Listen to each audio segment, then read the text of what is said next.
Cinze, nós fizemos uma matéria, uma reportagem especial sobre os 40 anos da cheia de 75. A ideia da reportagem na época era mostrar o porquê que aconteceu as cheias, né? Que foram vários anos seguidos, inclusive, mas a de 75 foi que realmente ficou na história da cidade, né?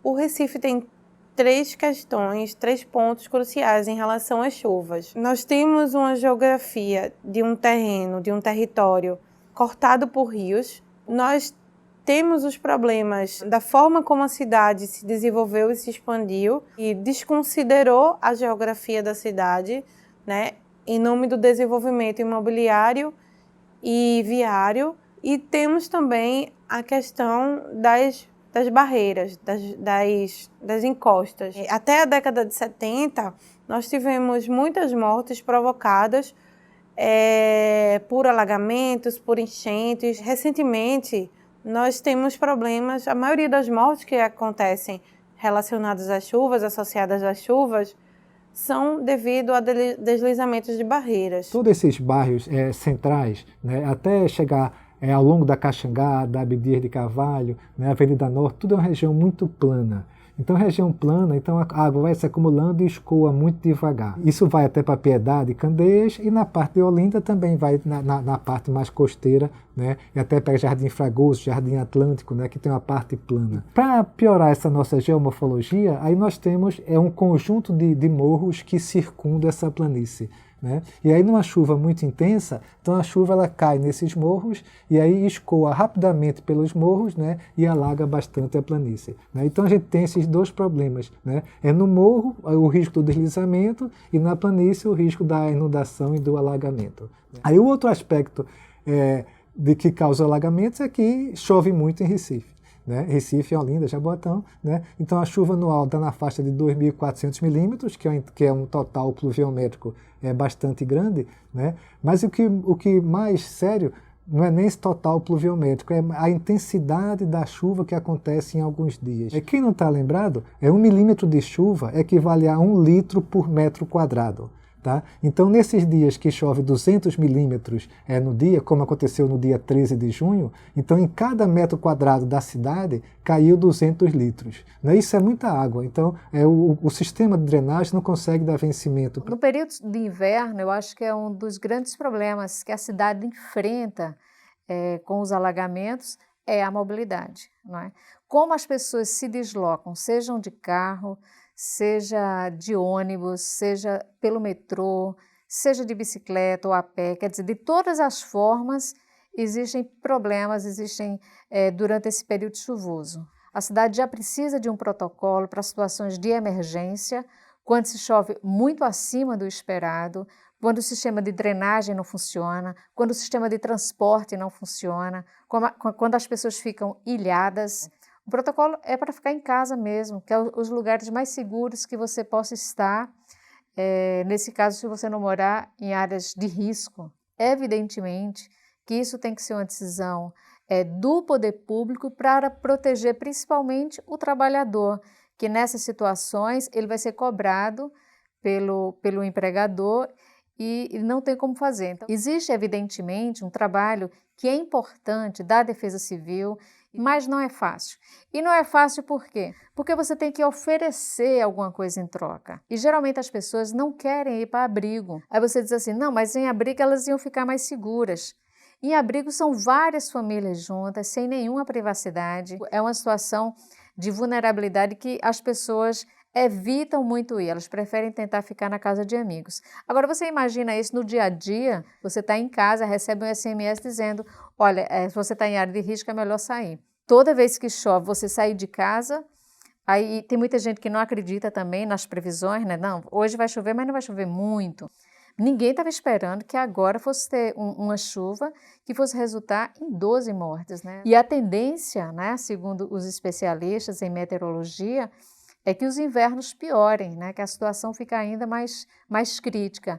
Então, é necessário que o poder público se adiante para tomar alguma providência em relação a isso e criar uma espécie de protocolo, um protocolo de emergência do que fazer numa situação como essa para que a cidade, que as pessoas sofram menos. Aqui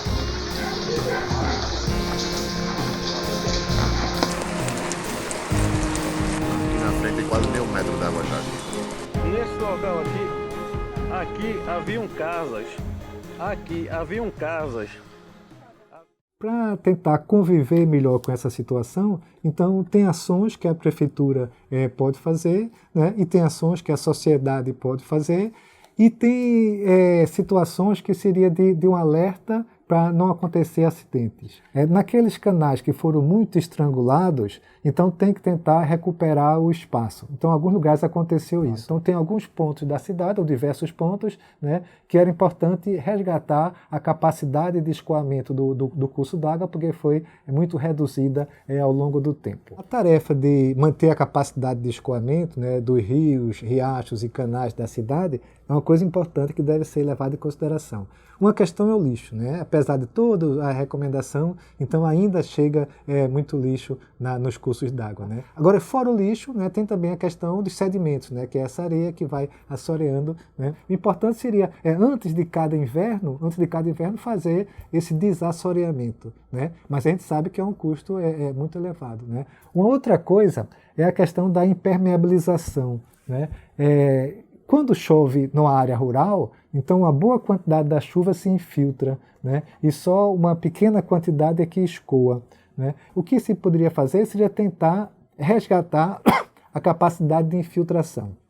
Primeiro, em construções novas, né, tem que respeitar o espaço da área verde, né? A prefeitura cobra isso. As pessoas, às vezes, obedecem até tirar o habite, mas depois cimenta tudo. Então, isso é muito, muito mal para a cidade. Então, a gente pode ter, por exemplo, o chamado jardim de chuva.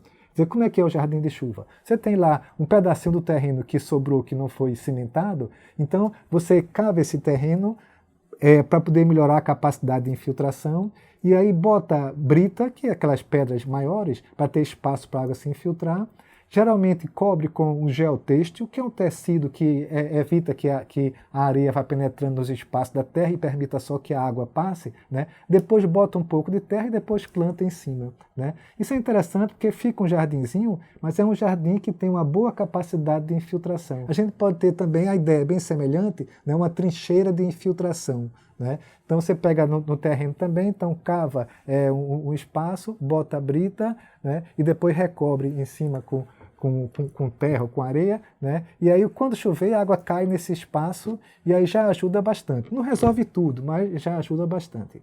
E outra coisa é o pavimento permeável, né? Por exemplo, nós temos aqui, né, é um exemplo, né, isso aqui é de cimento, né? Então, geralmente, o cimento ele é impermeável, mas você pode então fazer de propósito uma condição que você deixa pouco material fino e deixa só uma areia bem grossa, né? E aí com isso fica cheio de buraco aqui no cimento, né? Aí você pode fazer o pavimento de um supermercado, por exemplo, onde os carros vão estacionar, com esse material. O que se pode fazer também é fazer uma retenção, né? Aí qual é a ideia da retenção? É segurar a água em alguns pontos para não prejudicar o alagamento em outros pontos. É aquela lógica que lá em São Paulo o pessoal chama de piscinão, né?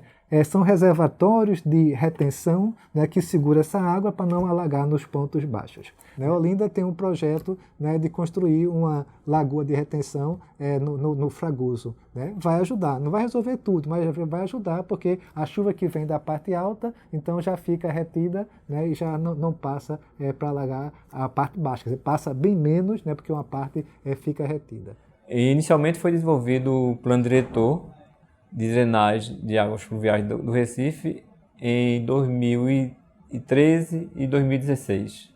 O projeto na prática hoje ele está em fase de legalização, né?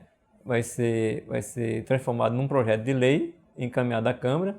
As diretrizes estabelecem, por exemplo, né, em alguns riachos da cidade, a proposta é a renaturalização do riacho, uma vez que quanto mais se retifica, a gente faz revestimento de um riacho ou de um canal, então isso vai propiciar aumento, né, dos níveis de alagamento, certo? Nos pontos de jusante. E a renaturalização é praticamente ao contrário. A renaturalização vai propiciar que o o riacho ele amorteça mais, né, os escoamentos das chuvas. Em 2007, começamos com o nosso projeto piloto, que foi o reservatório, a implantação do reservatório na rua Santa Elias, no Espinheiro, né? E ele mostrou resultados favoráveis, certo? E amortecendo aqueles alagamentos que tinha na rua Conselho Portela. A dificuldade, primeiro, é a área, né? Um custo também é outro fator que também influencia. Porque algumas áreas a gente já aponta no plano diretor de drenagem, que são áreas ali em torno da Ceasa, que ainda tem áreas de amortecimento e hoje já funcionam como amortecimento de alguns riachos, como São Leopoldo, né, e outros canais que alimentam ele. Agora a gente precisa de mais. Em termos de reservatório de rua, também é outro, porque tem que ser sobre o pavimento, certo? Não é que seja impossível, né? É uma coisa viável até ser feita, né? E primeiro conscientizar, né, os gestores, os projetistas, né, também, que isso seria uma solução, e não só o implantar tubulação, que a tubulação, quando se implanta, é só transferir o problema para a jusante, né, de alagamento. É uma obra de grande impacto, né, que causa transtorno no trânsito, né?